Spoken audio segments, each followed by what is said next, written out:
Dari pandangan pertama, dah jelas rumah ini bukan biasa-biasa. Fasad moden yang kemas dengan pencahayaan premium menyelahkan gaya mewah dari luar lagi.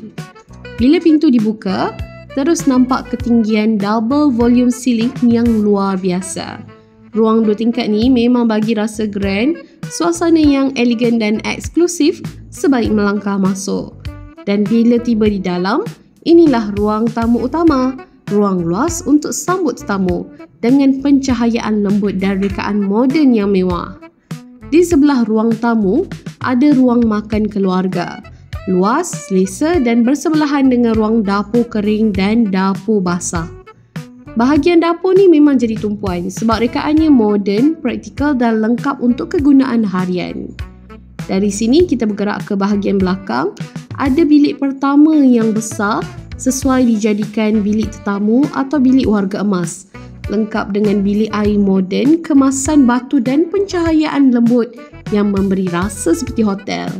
Tak jauh dari situ ada bilik kedua.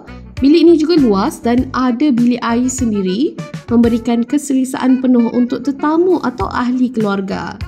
Sekarang, jom kita naik atas. Tangga dengan rekaan wall panel moden dan pencahayaan sisi memberikan suasana premium setiap langkah. Sampai di atas, ruang legar terbuka luas dan terus menuju ke bilik utama. Bilik utama ni betul-betul menonjol, luas, moden dan punya pencahayaan semula jadi yang menenangkan. Ada bilik air eksklusif dengan cermin besar dan kemasan kaca premium.